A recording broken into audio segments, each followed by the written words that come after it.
Channel. तो आज हम क्या पढ़ेंगे? हम पढ़ेंगे क्लास 7 का एनसीईआरटी सॉल्यूशन पढ़ेंगे। हम उसका पढ़ेंगे 12th चैप्टर कंचा, जो हमारा हिंदी सब्जेक्ट है। ठीक है, इसके पहले के जितने भी वीडियोस थी वो मैंने अपनी चैनल पे अपलोड कर रखी हैं, आप जाके उन्हें भी देख सकते हो।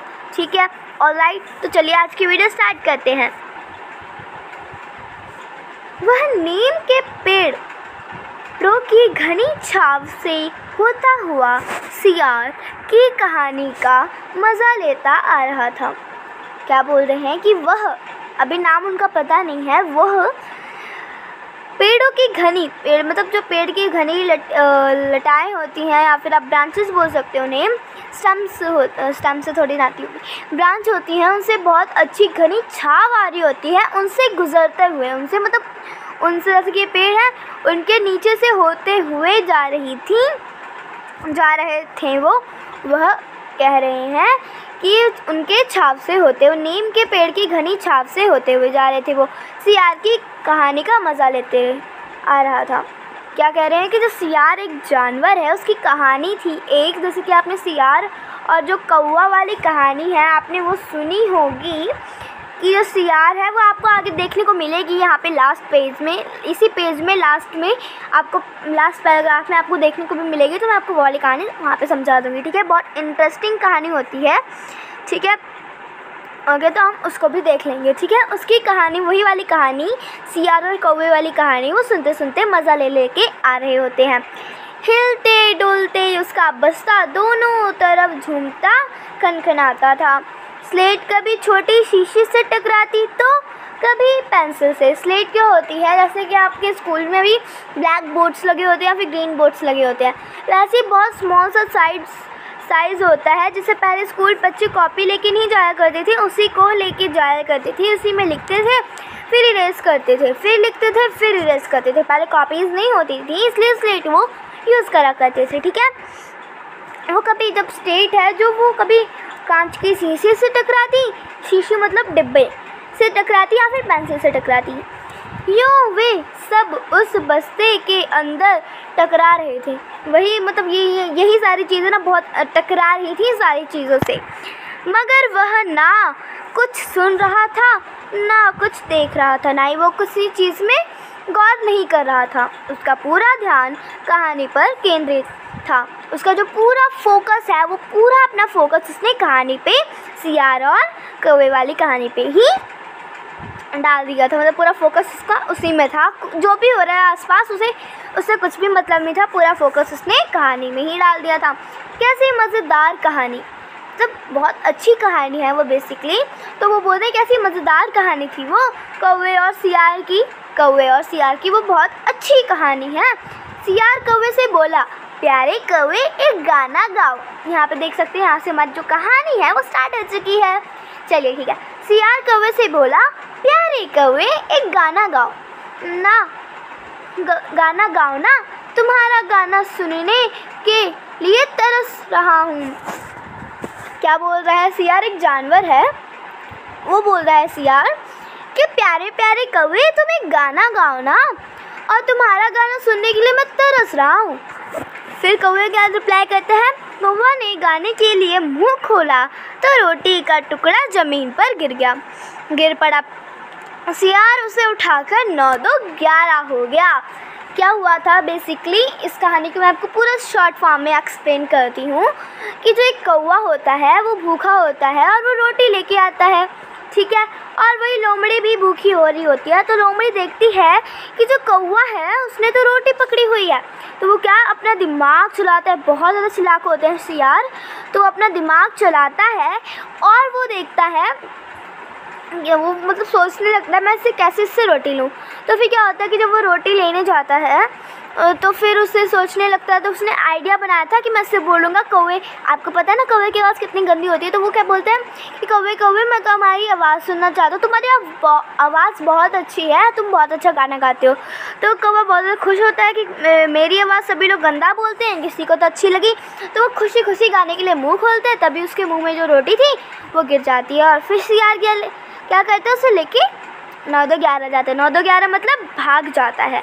वह ज़ोर ज़ोर से हंसा। कौन हंसा? वह जो जिसके बारे में अभी हम पहले पढ़ रहे थे, बुद्धू कौवा से कह रहा है, वो बुद्धू कौवे को कह रहा है, ठीक है। फिर वह चलते चलते दुकान के सामने पहुंचा। वो चलते चलते कहाँ पे पहुंचा? दुकान के सामने पहुंचा। वह अलमारी के कांच के बड़े बड़े जार होता है, जैसे कि यहाँ पे एक देख सकते हैं, ये है जार, ये जार है, ठीक है। जार कतार में रखे थे। उनमें चॉकलेट, पेपरमेंट और बिस्कुट थे, ठीक है। उसमें वहाँ पे बहुत सारे जार रखे हुए थे और उसमें बहुत सारी चीज़ें थी, चॉकलेट थे, पेपरमेंट थी, बिस्कुट थी। उसकी नज़र उसमें से किसी में नहीं पड़ी। उसमें से सब बच्चे जो होते हैं वो सबसे ज़्यादा चॉकलेट या फिर ऐसी चीज़ों को देखते हैं, काम की चीज़ों को देखते नहीं हैं। जैसे कि चॉकलेट में सबसे पहले उनकी नज़र जाती है, कौन कौन से वहाँ पे कुरकुरे हैं वो उसमें उनकी नज़र जाती है, लेकिन उसके उनमें नज़र नहीं गई। क्यों? देखे उसके पिताजी उससे ये चीज़ें बराबर ला देते थे, क्योंकि उसके जो पिताजी थे, उसके जो डैडी थे, वो ये सारी चीज़ें ना रोज़ लाया करते थे, इसलिए उसे इस सब से कोई फ़र्क नहीं पड़ता है। फिर भी एक नए जार में उसका ध्यान आकृष्ट किया। उसने अपना एक जो बहुत नया जार था, बहुत अच्छा जार था, उसमें उसने अपना ध्यान लगाया। वह कंधे से लटकते बस्ते का फीता एक तरफ हटाकर उस जार के सामने खड़ा टुकुर टुकुर ताकता रहा। क्या बोल रहे हैं कि वो अपने कंधे की लटकते हुए बस्ते की फीते का फीता ऐसा होना, तो बस्ता ऐसा होता है, देखिए इधर ऐसा होता है बस्ता ना, ऐसे होता है बस्ता। उसकी ये जो रिबन होती है ना नीचे से निकली हुई, वो टाइट और ढीला करने के लिए, तो ये उसको ऐसे हटाता है और फिर जार को सामने खड़ा होकर टुकुर टुकुर मतलब बहुत ध्यान से ताकता, मतलब देखता है। नया लाकर रखा गया था, नया लाकर वो रखा है। उससे पहले उसने वह चीज़ यहाँ नहीं देखी थी। उससे पहले मतलब उस दिन के पहले उसने यह चीज़, मतलब ये कंचे कभी उसने देखे नहीं थे, ठीक है। मतलब यह चीज़ ही बोला गया, तो हम ये चीज़ ही बोलेंगे कि वो चीज़ उसने पहले देखी नहीं थी। वह चीज़ उस दुकान में उसने पहले देखी नहीं थी। पूरे जार में कंचे हैं, हरी लकीर वाले, बढ़िया सफ़ेद गोल कंचे, बड़े आंवले जैसे, कितने खूबसूरत हैं। अब तक ये कहाँ थे? शायद दुकान के अंदर। अब दुकानदार ने दिखाने के लिए बाहर रखा होगा। उसके देखते देखते जार बड़ा होने लगा। मतलब क्या सोचता है वो कि कितने सुंदर ये कंचे हैं, सफ़ेद गोल कंचे और बड़े आंवले जैसे, आंवले एक फ्रूट होता है उसके जैसे थे ये कंचे, बहुत बड़े आंवले होते हैं ना, बड़े आंवले, उनके जैसे ये कंचे थे, कितने खूबसूरत हैं। अब तक ये कहाँ थे? वो पूछता है, ये अब तक कहाँ थे? अभी तक मैंने इन्हें क्यों नहीं देखा? फिर वो गैस करता है तो उसे पता चलता है शायद ये दुकानदार ने अंदर रखे होंगे, अब दुकानदार ने दिखाने के लिए बाहर रख दिया होगा। उसके देखते देखते जार बड़ा हो गया, मतलब उसके अंदर वो खो गया बिल्कुल। वह आसमान सा बड़ा हो गया तो वह भी उसके भीतर आ गया। वह और कोई लड़का तो नहीं था, फिर भी उसे वही पसंद था। छोटी बहन के हमेशा के लिए चले जाने के बाद वह अकेले ही खेलता था। जिस लड़की के बारे में अभी तक हमने पढ़ा, उसकी जो छोटी बहन थी वो एक्सपायर हो गई थी, मतलब वो चली गई थी। उसके बाद वो अकेले ही खेला करता था।